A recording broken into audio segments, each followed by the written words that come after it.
On today? Well, baby, if you are Sean Diddy Combs, that Rolling Stone exposed Sean the light on everything you did. But baby, one thing that I did a video on, I know the sound was off, but I did more research to bring you guys some juice, has exposed Howard University's connection to everything Diddy was doing. Now, before you say, oh my God, Howard would never, Howard University is an esteemed university, okay?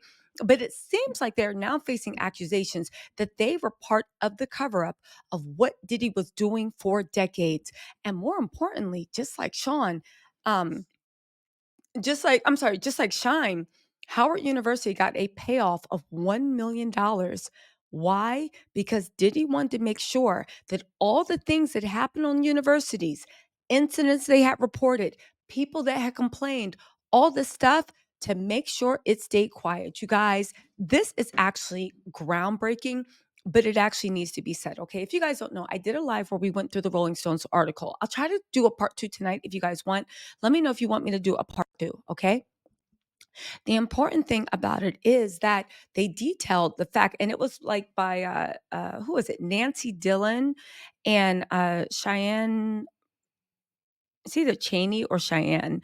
Um, Hold on, let me get this girl's name. 1 second.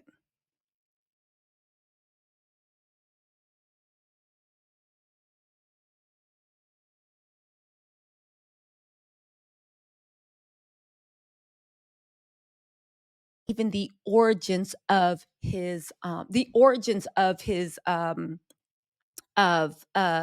they went back to the origins of when he was actually in Howard and when people had proof of when it wasn't just Cassie. Him being a monster had exposed himself earlier.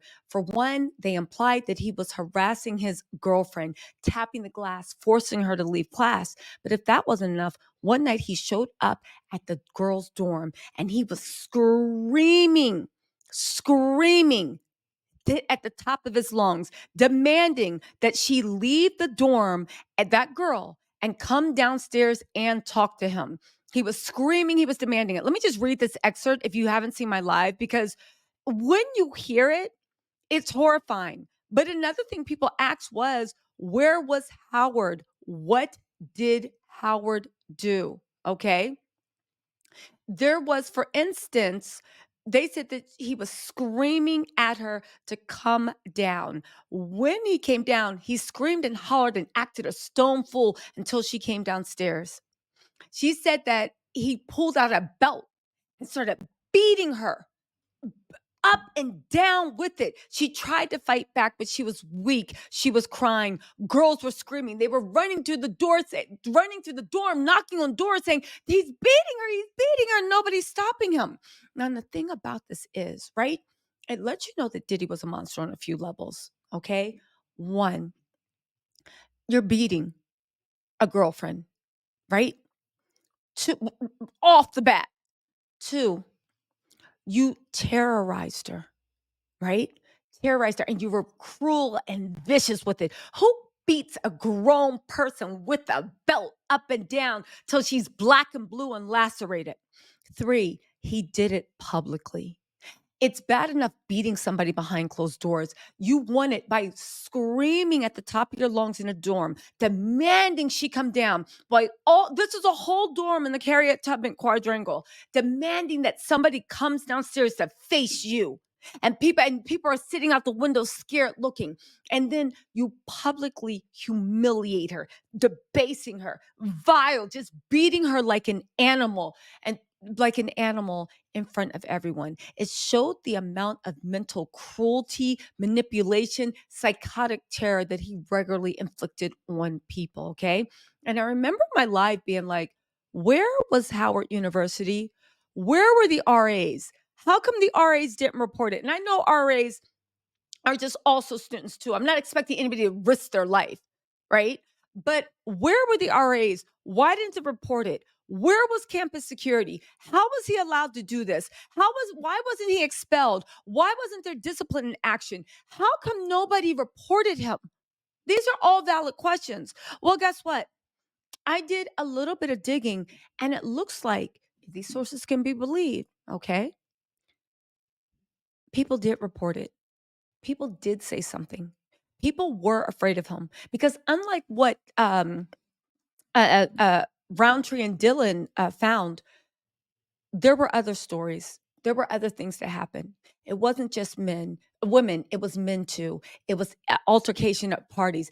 Diddy was a egomaniac who was driven by the fact that he felt entitled to do everything he wanted to whoever was in his path. And it happened on Howard University. So apparently they're saying there are actually records of this. So where does it come into the payoff? Well, if you guys don't remember, a long time ago, Diddy got excited. And I think this was in 2022. He pledged $1 million to Howard University. He pledged a million, or I think it was 2021. He pledged $1 million to Howard University. The thing is, Diddy never made good on that pledge. He did it for a lot of people cynical said he did it for publicity. He did it for hype. He did it for this. He did it for that.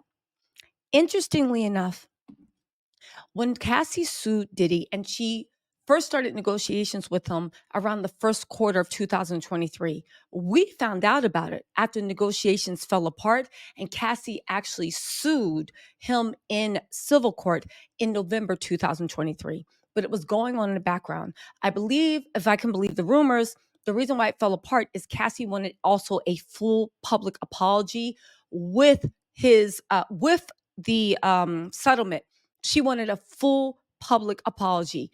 Diddy balked at it. He would never. Isn't it odd that he ended up having to apologize when he was at the bottom of his thing? 18 months. Cassie took away everything that man ever loved and cherished. Okay, so here's the thing. So that whole time in 2023, he knew what was going on with the lawsuit. He knew the type of trouble he was in. And in the fall of 2023, what did he do? He gave Bad Boy artists back their publishing rights. If you don't remember, Audrey Day was like, don't sign it as a trick. He's tricking us out of this, that, and the third. But he gave Bad Boy back their publishing rights in exchange that they sign an NDA saying that they will never, ever, ever talk about their time at Bad Boy. At this time, Diddy didn't think that criminal was on the table because he had been getting away with criminal stuff for so long. Why would he think that? So he didn't think criminal was on the table. So he had them sign off because, if NDAs, as long as it's civil, you really can't talk. It can only be criminal. Around that time, he also went to Howard University. And a year and a half later, after making that $1 million pledge, a year and a half later, he fulfilled his $1 million promise to Howard. Officials confirmed that. Again, at the 2022 BET Awards, he said he would be giving, that's the same BET Awards show where he thanked Cassie, I believe. He said that he would be giving a $1 million pledge to Howard University. A year and a half later, right? He actually gave that money. People are saying he gave that money to make sure that Howard stayed quiet about what they know about what happened with Diddy, with the women and the men in Howard. Now, maybe this is all talk. Maybe this is all rumors, but I find it odd that he decided to pay off in the same BET award thing that he thanked Laura Ann Gibson, TD Jakes, Cassie, all this stuff. Hold on, let me make sure I got my years right. Hold on. I got my years right. In the same year that he thanked Cassie, Lorianne Gibson, all these people, TD Jakes, that's the thank you that everybody said he was kind of like threatening Cassie and Lorianne Gibson and a few other people. And the Rolling Stone article said after Cassie saw that speech, that's when, for holding him down in the dark times, love, that's when she decided to actually sue him. Okay. But in that same year, at the BET Awards, he pledged $1 million to Howard. I find it odd that everybody he mentioned in that 2002 Lifetime Achievement Award had something on him. He never paid Howard until he had to tie up all the loose ends to make sure that nobody can come out and say anything about him. Again, maybe it's just talk. You settle with the Bad Boy artist. You pay up your debt to Howard that you promised. You do all this stuff in preparation that when you finally settle with Cassie, nobody else can come out the woodworks. You guys, listen, this rabbit hole goes deep. I'm going down deep too. Listen, let me know if you want me to do a part 2 on the Rolling Stone article. Maybe we can do it like tonight, or we can do it Saturday, because you know it's Saturday. Maybe you guys want some ASMR. Anyway, y'all, let me know what you think in the comments. I will talk to y'all later. Bye.